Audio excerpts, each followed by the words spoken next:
Hello, welcome. This is another episode of 6.5 live from the booth here at Share in Orlando. And I'm joined by Share President Scott Fagen. Scott, welcome to the show. Thank you, Steve. So always great to be at this event. Yep.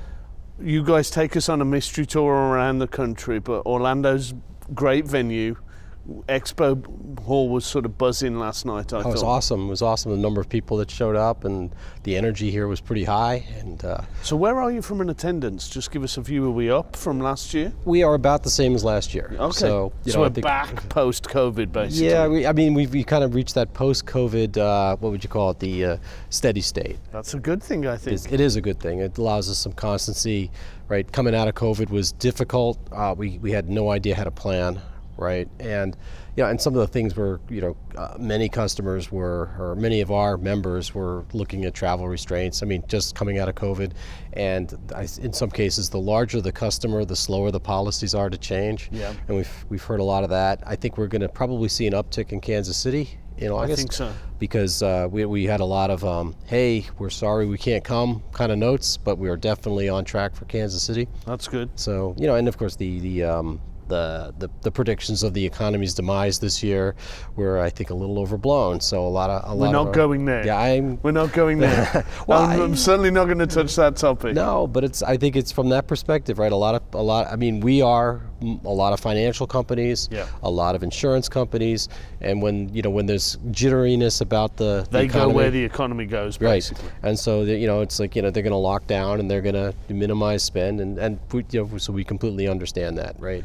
So you guys have been leaning into that sort of hybrid model, how things are changing. Mm-hmm. Last time we spoke, we talked about the indiviable memberships. I Yes. think you were launching those. I remember a flask Yes, that we I've had got at home. A great Yeti, yes. Oh, you stole one. You gave me one. You gave me one for the purposes of the camera. He gave me one. Oh, okay. So all joking aside, how's that going? We're doing well. We were over budget on what we expected. That's good. And we've got good participation there. Again, and a number of people. We've also introduced. We took a lot of feedback, right? Mm-hmm. And to keep people in the community, we introduced an emeritus option. I saw that. So great program. Right. So and so we got the people who are at the top end, and then we've also introduced a student program, right? So they have all the benefits of a regular member except for voting. Yeah. Right, so they get to go into the Shared Knowledge LMS, they get to do the online networking and the virtual networking, they get the bigger, the emeritus guys get a huge discount on coming to the conference, because what we've discovered is that many people who have been in this for a career, they want to see it go on and they want to give back, and this gives them an option to give back. And it's great to get them connected to the students and have that sort of knowledge sharing and passing along. So I think it's good to see the friendly faces here as well. Absolutely, or see them on your screen, right? Yeah. I mean, one of the things I was talking to somebody yesterday about was, sort of when I was at that part of my career, right, and I came to Share or I came to other events, and people who are at where I am in my career now, right? Those are the people working on the space program, right? And so having some of that continuity, I mean, most of those people are no longer with us, but having that continuity is tremendous, right? Because not only do you get their experience, but there's also the whole, and this is funny because there's a couple guys that I work with who are much younger, and you're able to express to them the why, right? Why does this work this way? This seems really crazy. Get that context. Right. So, like one of the things I'm working with a guy on is he's doing some stuff with raw 3270 data stream. So this will get a little deep, but it's funny, right? And he's like, so why does this work this way? And I said, well, you have to remember, right? These weren't terminal emulators, these were terminals, right? And so everything was architected to take up as little memory as possible, to do everything as efficiently as possible. So he's wondering why the coloration indicators are actually in the screen and take up a space, right? And it's like, well, because you've got that historical context. Right, because he was doing some stuff, and he's like, "There's a strange space in here. What is this?" And it's like, "Well, it's not a character. It's the thing that tells you to make it green." or to make it blue. Well, that gives me a great segue. I mean, we're filming this in March. The 60th anniversary of the platform is on April 7th. Yep. You guys have been leaning into that this week at Yes. Share. So maybe sort of provide a bit of background of what you guys have been up to. So we've been working with IBM and the other partners. We've made a couple of promotional videos.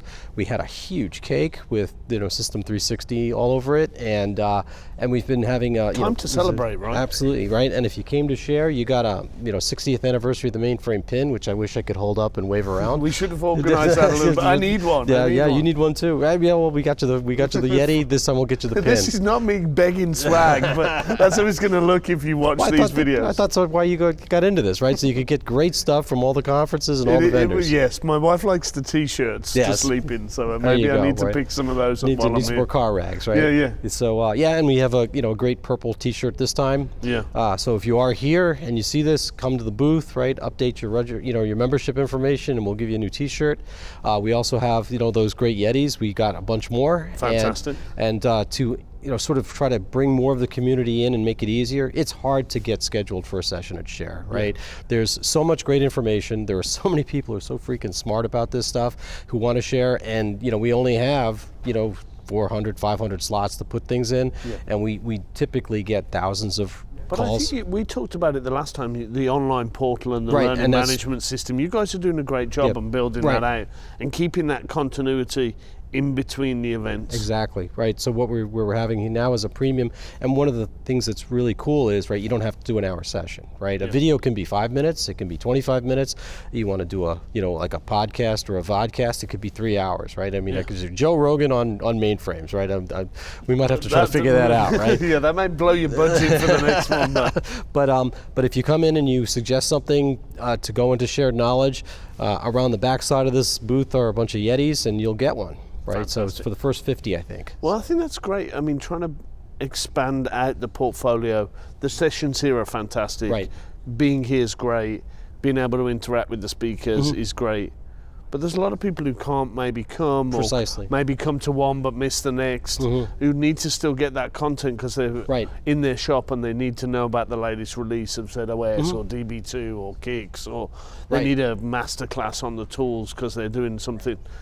People need that, and I think the LMS, learning management system, is going to provide precisely that. Right? I mean, and there's all that opportunity for people who maybe don't have an hour's worth of material, but here's how I got around a problem, right? Yeah. We've got a lot of customers who are now into having to use ZOSMF to install their system, and they're scrambling to learn.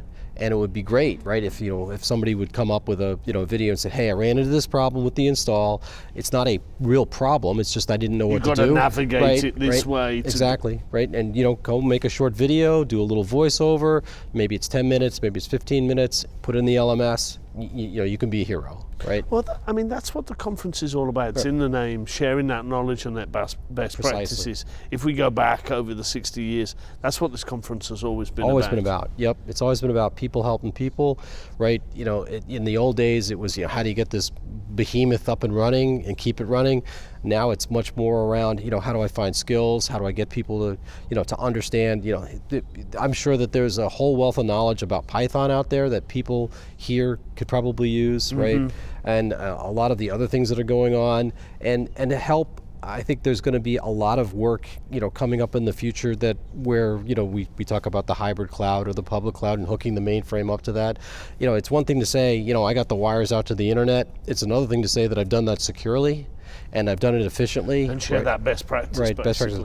And so, IBM is going to come in with a theory, Broadcom's going to come in with a theory, some of the software vendors will come in with the theory, but at the end of the day, it's the people who stack the Lego pieces together and go, that piece is hanging out a little wrong, right? I gotta undo this and get it back, and that's sharing that best practice, as you say. It's not around the tools; it's how you architect that overall solution. Right, and sometimes it's the big, and sometimes it's the small, right? I've got product X, Y, and Z, right? And and you're one of the 3 companies that have it configured that way. It would be great to be able to get those people together and share that knowledge, share that best practice, or push back on the vendors and say, you guys are not doing it quite right, and here's why. Yeah, and the community does a great job of that. Yes. So we do this event twice a year. What can people expect? Maybe to give the trailer for the next one. When's that? Where is it? What's the format? Is the format going to change again? Are we going to? No, we're still looking at 4 days, right? We still have a lot of constraints, right? There were a lot of events that did not occur for a couple of years, and the demand for conference space is pretty. I mean, I'm sure you've seen this all over. That it's hard to get space and time, and the expenses are up. So we're going to probably stick with the 4 days. It also seems like more and more of our members are a little bit more hesitant around a 5-day conference. So we're going to play with that a little bit. As you can see here in the STE, we've made some big changes in sort of how it's laid out and the timing. Right, a lot of the vendors said, or a lot of our partners said, hey, the Sunday night thing was not so good for us. Right, we got to get people in early on Sunday. That can be difficult. So we pushed everything out back to the old Monday, Tuesday, Wednesday. Right, so everything old is new again at the STE. And so we're trying to be far more agile and listen to folks. So where are we heading next, and what are the dates? So off the top of my head, I don't know the dates. But we're in August in Kansas City. Fantastic. It will be the same sort of Sunday pre-conference activities, Monday, Tuesday, Wednesday, Thursday. And Friday's getaway day. And or taking the sights of Kansas City. Right. Yeah, it's a little different than taking in the sights of Orlando. But now my daughter, and she's in Kansas these days, and she spends a lot of time in Kansas City, and she seems to think it's a great place. I know they have good barbecue. So that's not a bad thing. But coming from a guy who lives in Dallas, that's heresy.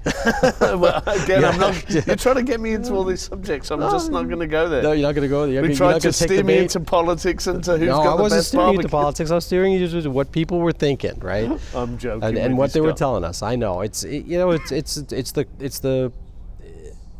time, the logistical problems of time immemorial, right? You guys do a great job with this event. You really do. No, I mean, we have a great partnership with Smith Buckland and Share Staff, and it's great. We've memorialized our media partnership now. So the Futurum Group's the official media partner of I should have maybe led off with that. Oh, we need a T-shirt, right? Yeah, we need to get some merch made up. But no, I mean, we always appreciate the collaboration. It's been fantastic to be involved. We do too. No, it's absolutely great. You guys, kind of being the new media and actually including Mainframe as part of their, sort of your flagship set of products. We're thrilled about that. I mean, it really makes a difference, and it helps us, right, as an independent voice, talking through an independent voice. Yeah, really keen to amplify the event.